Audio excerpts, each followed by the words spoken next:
दर्शकों, आपने सतयुग, त्रेता युग, द्वापर युग और कलयुग, इन 4 युगों के विषय में तो ज़रूर ही सुना होगा, परंतु आज हम आपको उन 13 युगों की जानकारी देने जा रहे हैं जो पृथ्वी लोक पर नहीं बल्कि किसी और ही अन्य लोक पर होते हैं। इन 13 युगों की जानकारी पूरे YouTube पर आज आपको सिर्फ और सिर्फ इस वीडियो में मिलने जा रही है, तो इस वीडियो को ज़रा ध्यान से देखिएगा। आइए जानते हैं उन 13 युगों का राज, जिससे हमें पता चलता है कि सर्वप्रथम कबीरदेव अर्थात कबीर जी ने 4 अविनाशी लोकों अकह यानी अनामी लोक, अगम लोक, अलख लोक व सतलोक की रचना की। सतलोक में कबीर जी एक शब्द से 16 द्वीपों की रचना की, फिर 16 शब्दों से 16 पुत्रों की उत्पत्ति की, एक मानसरोवर की रचना की जिसमें अमृत भरा, फिर अपने 16 पुत्रों में से एक अचिंत से आगे की सृष्टि रचने के लिए परमेश्वर ने कहा। तब अचिंत ने अपनी शब्द शक्ति से अक्षर पुरुष अर्थात परब्रह्म की उत्पत्ति की, जो मानसरोवर में जाकर सो गया, क्योंकि सतलोक में श्वासों से शरीर नहीं है। लेकिन उसे अचिंत जगा नहीं सका, तब उसने परमेश्वर से पुकार करी। तब परमेश्वर ने अपनी वचन शक्ति से एक अंडा बनाया और उसमें एक आत्मा को प्रवेश करके उस अंडे को जल में छोड़ दिया, जिसकी गड़गड़ाहट से अक्षर पुरुष की निंद्रा भंग हुई और अक्षर पुरुष ने उस अंडे को क्रोध से देखा तो वह अंडा फूट गया, जिससे अक्षर पुरुष ज्योति निरंजन काल ब्रह्म निकला। जिसके बाद परमेश्वर ने दोनों को बाहर आने के लिए कहा और अचिंत के द्वीप में रहने के लिए कहा। लेकिन कुछ समय उपरांत अलग राज्य प्राप्ति के हठ से ज्योति निरंजन काल ब्रह्म ने 70 युग तप करके 21 ब्रह्मांड प्राप्त किए। फिर दोबारा 70 युग तप करके ज्योति निरंजन काल ने सृष्टि रचना की सामग्री प्राप्त की और इसके बाद उसने 64 युग तप फिर किया, और जिसके तप को देखकर काल के 21 ब्रह्मांडों में फंसी दुर्गा समेत सभी आत्माएं इसके साथ आ गईं। वही पूर्व में काल के सभी 21 ब्रह्मांड सतलोक में ही थे, लेकिन भयंकर गलती के कारण काल को माया दुर्गा तथा 21 ब्रह्मांडों सहित परमेश्वर ने सतलोक से निष्कासित कर दिया गया, और उस गलती के कारण इसे प्रतिदिन 1 लाख मानव शरीरधारी प्राणियों के शरीर से निकलने वाली गंध को खाने और प्रतिदिन 1.25 लाख की उत्पत्ति करने का श्राप लगा, जिसके लिए इसने अपने 21 ब्रह्मांडों में जीवों को उलझाए रखने के लिए कुछ व्यवस्थाएं कर रखी, जिससे कोई जीव जाल से ना निकाल सके। लेकिन परमेश्वर कबीर जी इस काल ब्रह्म के जाल से जीवों को निकालने के लिए समय समय पर अलग अलग रूपों में प्रत्येक युग में प्रकट होते रहते हैं। तो आज हम अपने इस एपिसोड में जानेंगे कि ब्रह्म ने जीवों को उलझाने के लिए किस प्रकार 21 ब्रह्मांडों की व्यवस्था कर रखी है, तथा परमेश्वर कबीर जी कब किस युग में किसको मिले, यह भी जानेंगे। तो चलिए आज के इस एपिसोड को शुरू करते हैं। सवाल नंबर 1, ब्रह्म कौन है तथा ब्रह्म ने 21 ब्रह्मांड की व्यवस्था किस प्रकार कर रखी है? ज्योति निरंजन काल को ही ब्रह्म कहा जाता है। इसे क्षर पुरुष, क्षर ब्रह्म के नाम से भी जाना जाता है, हालांकि इसका वास्तविक नाम कैल है। सृष्टि रचना से पता चलता है कि ज्योति निरंजन काल ब्रह्म ने जीवों को अपने जाल में फंसाए रखने के लिए अपने 21 ब्रह्मांड को 5-5 के समूह में 4 महाब्रह्मांडों में बांट रखा है, तथा एक ब्रह्मांड भिन्न रखा है जो कि इस सबके समान क्षेत्रफल वाला है। देखिए, काल के 21 ब्रह्मांडों की वास्तविक जानकारी चित्रों के माध्यम से, तथा जानिए काल ने जीवों को उलझाने के लिए अपने ब्रह्मांडों में किस तरह की व्यवस्था कर रखी है। जैसा कि अभी आपने जाना कि काल जीव आत्माओं को तप्तशिला में भूनता है, तो चलिए अब जानते हैं। सवाल नंबर 2, तप्तशिला क्या है? तप्तशिला में काल जीव आत्माओं को किस प्रकार भूनकर उनसे निकलने वाली गंध को खाता है, और मानवधारी प्राणी ना चाहते हुए भी बुराइयों में क्यों लिप्त हो जाता है? ज्योति निरंजन काल ब्रह्म को गलती के कारण उसे श्राप लगा है कि वह नित्य 1 लाख मानव शरीरधारी प्राणियों के सूक्ष्म शरीर से मैल निकालकर खाना होता है तथा 1.25 लाख जीवों को उत्पन्न करेगा।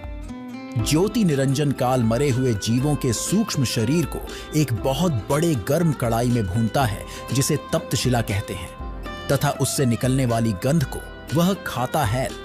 उसके लिए काल ने 21वें ब्रह्मांड में एक तप्तशिला बना रखी है जो स्वतः गर्म रहती है। उस पर गर्म करके मैल पिघलाकर खाता है।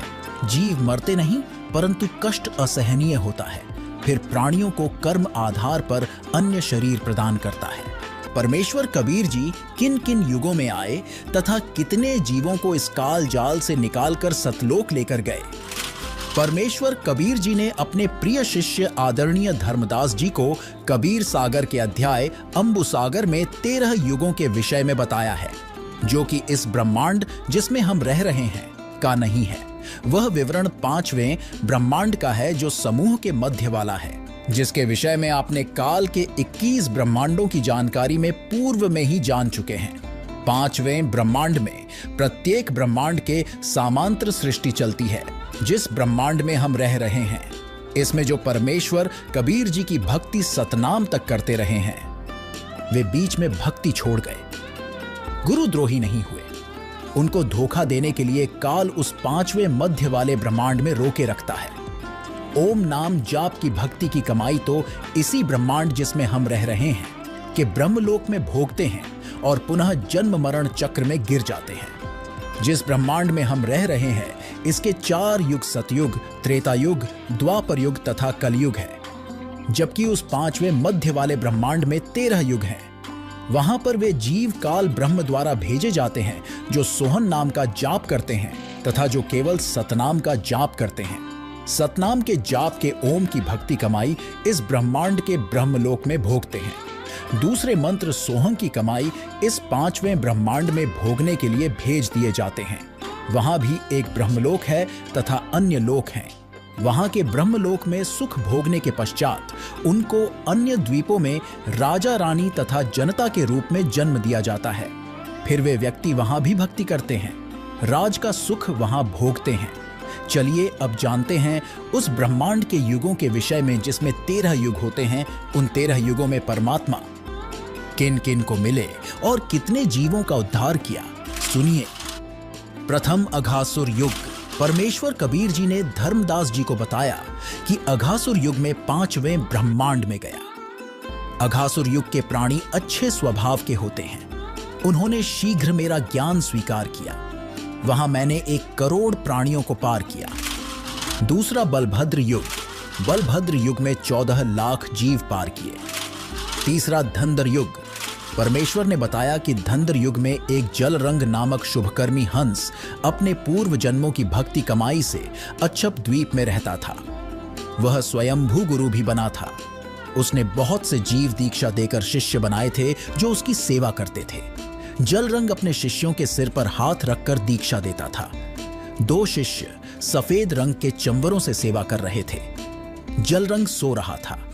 करोड़ों शिष्य उसको माथा टेक रहे थे, उसको नमन कर रहे थे। नीचे के ब्रह्मांड वाले शंखों युग बीत गए सोए हुए। मैंने उस दौरान अपना ज्ञान सुनाकर 2000 जीव पार कर दिए। जब जलरंग ऋषि जागा तो मेरे से विवाद करने लगा। कहा कि मैं जो दीक्षा देता हूं वह श्रेष्ठ मंत्र है। मेरी आज्ञा के बिना कबीर यहां कैसे आ गया। फिर वह काल ब्रह्म को आदि पुरुष बताने लगा। कहा कि उसका कोई स्वरूप नहीं है, वह मणिपुर लोक में रहता है, और बहुत सी मिथ्या पहचान बताई। मैं वहां से चला गया।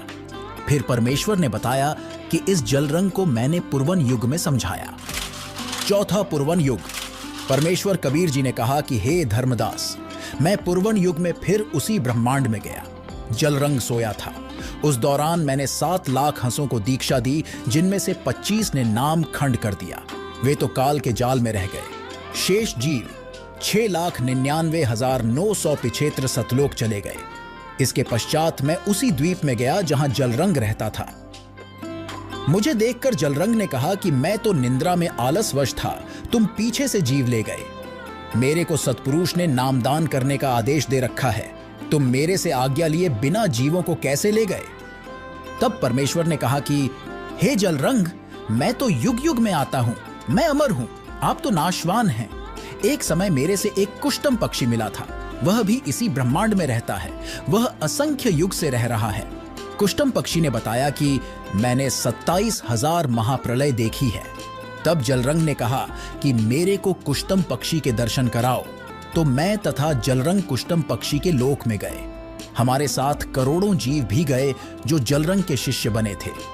जलरंग ने कुष्टम पक्षी के सामने अपनी शंका का समाधान चाहा। तो कुष्टम पक्षी ने बताया कि मैं कबीर पुरुष का शिष्य हूं। जिस समय महाप्रलय होती है सब लोग जलमय हो जाते हैं, तब मैं ऐसे रहता हूं जैसे जल के ऊपर झाग रहता है। यह बात सुनकर जलरंग को आश्चर्य हुआ और शर्म के मारे सिर झुका लिया। उसका अभिमान टूट गया। तब कबीर परमेश्वर की जलरंग ने स्तुति की। मैं तो महाभूल में था, परमात्मा तो कबीर ही है। यह बात सुन अन्य सर्वजीवों को भी विश्वास हुआ जो हमारे साथ गए थे तथा जो उस कुष्टम पक्षी के द्वीप के थे। इस तरह जलरंगी तथा अन्य जीवों ने दीक्षा ली, अपना कल्याण करवाया। 5वां अनुमान युग। कबीर सागर के अध्याय अंबु सागर के पृष्ठ 15 पर कबीर परमेश्वर जी ने धर्मदास जी को बताया है कि तुझे काल के छल को बताता हूं। अनुमान युग में दुर्गा देवी अपनी पुत्रियों के साथ गुप्त द्वीप में रहती थी। काल ने अपने पुत्र ब्रह्मा को 4 वेद दिए। उनको पढ़कर ब्रह्मा ने अपने अनुभव से पुराण ज्ञान अपने वंशजों ऋषियों को सुनाया। उन्होंने एक पुराण ज्ञान में अपना अपना अनुभव मिलाकर 18 भाग बना दिए और सबने ज्ञान का अज्ञान बनाकर जनता में फैला दिया। वही ब्रह्मा पहले स्वयं पृथ्वी पर ऋषि रूप में आया। अपनी अनुभव कथा की ब्राह्मण पूजा प्रारंभ करके चला गया। क्रियाकर्म का जाल फैला गया। फिर विष्णु पृथ्वी पर आया। उसने तुलसी काष्ठ की माला, जति, सती, त्यागी सन्यासी पंथ चलाया। विष्णु का सुमरण करें, विष्णु को अविनाशी बताया। फिर शिव पृथ्वी में आया। उन्होंने भिक्षुक पंथ चलाया। गिरि, पुरी, नाथ, नागा, चारों शंकराचार्य आदि आदि शिव के पुजारी हैं। सर्व संसार इनकी पूजा करने लगा। उस समय दुर्गा को कोई नहीं पूछता था। तब दुर्गा ने देखा कि इन तीनों पुत्रों ने मेरा नामो निशान ही मिटा दिया। तब उसने 3 पुत्री जन्मी। उनका नाम रंभा, सुचि, रेणुका रखा। इन्होंने 64 रागनी और राग गाए। सुरनर मुनिजन मोहित किए। फिर 72 करोड़ उर्वशी उत्पन्न की। इनमें सर्व देवता तथा ऋषि फंसा रखे हैं। परमात्मा ने बताया कि मैंने उस अनुमान युग में 7000 जीव पार किए।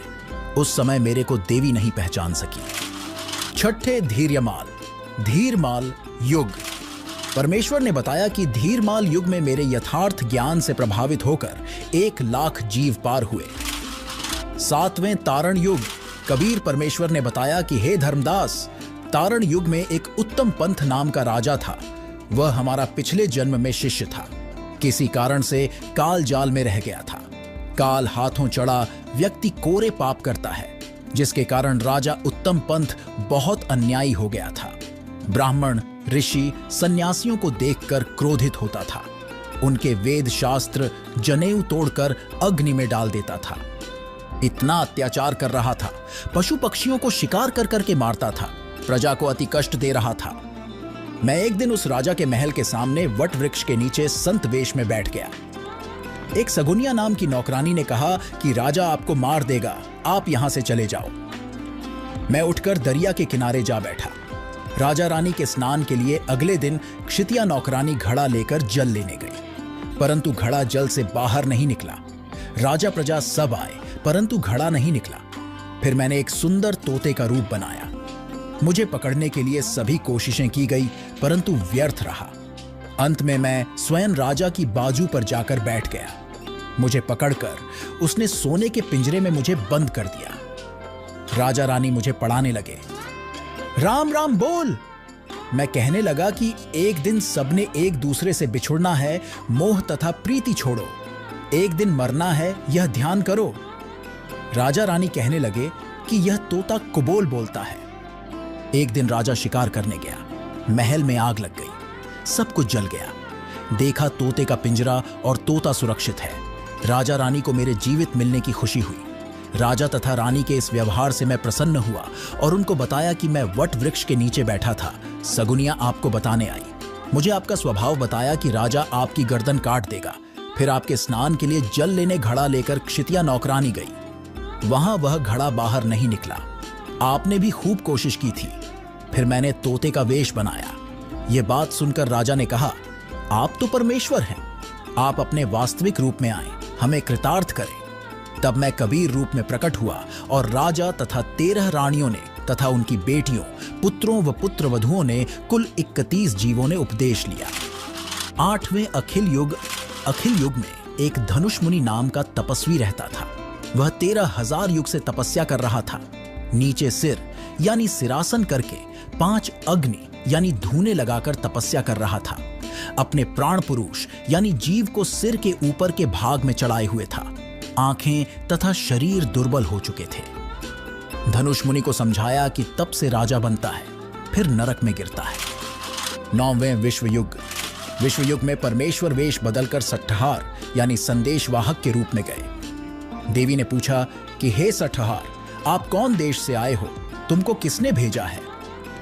सट्टहार रूप में परमेश्वर कहा कि मैं सतलोक से आया हूं, सतपुरुष ने भेजा हूं। तुम और निरंजन ने परमेश्वर के अंश जीव को बहुत सताया है, उनको पाप करने के लिए बाध्य किया, उनमें अज्ञान फैलाया है। तुम परमेश्वर के चोर हो। परमेश्वर जी के ये सत्य वचन सुनकर देवी को लाज आई और मुझे सिंहासन पर बैठाया और कहा कि आप अपना ज्ञान तथा नाम देकर जीव ले जा सकते हैं। परमेश्वर कबीर जी ने बताया कि हे धर्मदास, विश्व युग में मनुष्य की आयु 1000 युग होती थी। यह युग 20 लाख वर्ष की अवधि का था। मनुष्यों की ऊंचाई 68 हाथ यानी सैकड़ों फुट थी। जो व्यक्ति 7 नाम का प्रथम मंत्र प्राप्त करता था तथा सत्य नाम तथा सार नाम में निश्चय रखता था, वही परमेश्वर के दर्शन करने का अधिकारी होता था। 10वें अक्षय तरुण युग। परमेश्वर कबीर जी ने बताया कि हे धर्मदास, इस युग में उसी ब्रह्मांड में काल का कूर्म था। उसको समझाया, उसने दीक्षा ली। वहां पर एक नरक है, उसमें 84 कुंड बने हैं। प्रत्येक कुंड पर यमदूतों का पहरा है। उनके 14 यम मुखियां हैं। वहां 28 लाख नकली गुरु तथा उनके शिष्य व अन्य जीव भी नरक भोग रहे थे, जिन्हें यमदूत पीड़ा दे रहे थे। जब तक मैं वहां पर रहा, तब तक सब जीवों को नरक की पीड़ा नहीं हुई। मेरे जाने के पश्चात फिर से वही यातनाएं उनको प्रारंभ हो गई। इस युग में मैंने 5 लाख जीवों को मोक्ष प्राप्त करवाया। 11वें नंदी युग। परमेश्वर कबीर जी ने बताया कि हे धर्मदास, नंदी युग में एक गुप्त मुनि था जो आंखें बंद किए ध्यान लगाए बैठा था। करोड़ वर्ष साधना करते बीत चुके थे। मैं उनके पास बैठ गया। जब ऋषि ने आंखें खोली तो उसने कहा कि आप कौन हैं? मैंने आज तक ऐसी शोभा वाला व्यक्ति नहीं देखा। तब मैंने उत्तर दिया कि मैं सतलोक से आया हूं। सतलोक की व्यवस्था बताई तो गुप्त मुनि ने लोक देखने की प्रबल इच्छा व्यक्त की। तब उसे प्रथम नाम दीक्षा देकर सतलोक दिखाया और सतनाम व सारनाम देकर उसे पार किया। 12वें हिंडोल युग। परमेश्वर कबीर जी ने बताया कि धर्मदास, मैं हिंडोल युग के मध्य में गया। मैं घर घर में ज्ञान सुनाता हुआ विचरण करता था। कोई भी जीव मेरे से बातें नहीं करता था। मैं उनको अमृत ज्ञान सुनाता था। वे मेरे से झगड़ा करते थे। धीरे धीरे उनको समझाया, लाभ लोभ देकर शरण में लिया। 7 लाख जीवों ने दीक्षा ली, उनको सतलोक भेजा। 13वें कंकवत युग। परमेश्वर कबीर जी ने बताया कि हे धर्मदास, जब काल निरंजन को पता चला कि कोई सतलोक से कड़िहार यानी जीव मुक्त करने वाला सतपुरुष का भेजा अंश आता है, उसने अनेकों जीवों को काल जाल से छुड़ा लिया है। कंकवत युग में काल ब्रह्म स्वयं एक गुप्त मुनि का रूप बनाकर बैठा तपस्या कर रहा था। करोड़ों जीवों को नाम देकर मूर्ख बनाए उनका गुरु बनकर मध्य वाले ब्रह्मांड के पाताल लोक में बैठा था। मैंने उसको समझाया कि तुम काल हो, तूने परमेश्वर के जीवों को सता रखा है, पाप का भागी हो रहा है। मैंने ही सर्व रचना की है, मैंने ही सतलोक में अंडे से तेरी उत्पत्ति की थी। तूने तो मुझे पहचाना नहीं। यह बात सुनकर काल मेरे साथ युद्ध करने लगा। उसको मैंने शब्द शक्ति से घायल किया। वह उठकर भागा और अपने 21वें ब्रह्मांड में जाकर छिप गया। उसके पश्चात उस मध्य के ब्रह्मांड में बने 3 लोकों में प्रलय हो गई। इस कंकवत युग की अवधि 35 लाख वर्ष होती है। मनुष्य की आयु 1 लाख वर्ष होती है। मनुष्य के शरीर की ऊंचाई 80 हाथ यानी सैकड़ों फुट होती है। इस तरह परमेश्वर कबीर जी ने मध्य वाले ब्रह्मांड के 13 युगों में अनेकों जीवों को पार किया। सवाल नंबर 4, जिस ब्रह्मांड में हम रहते हैं उसमें कितने युग होते हैं? इन युगों की कितनी अवधि होती है? इन युगों में मनुष्य की कितनी आयु होती है तथा परमात्मा इन युगों में किन रूपों में आए थे? अब जानिए जिस ब्रह्मांड में हम रहते हैं वहां होने चारों युगों का विस्तृत विवरण। पहला सतयुग, इस युग की अवधि 17,28,000 वर्ष है, जिसमें मनुष्य की आयु प्रारंभ में 10 लाख वर्ष होती है, अंत में 1 लाख वर्ष होती है। तो वहीं मनुष्य की ऊंचाई 21 हाथ यानी लगभग 100 से 150 फुट होती है। परमात्मा सतयुग में सतसुकृत नाम से प्रकट हुए थे। दूसरा त्रेता युग, इस युग की अवधि 12,96,000 वर्ष होती है, जिसमें मनुष्य की आयु प्रारंभ में 1 लाख वर्ष होती है, अंत में 10,000 वर्ष होती है।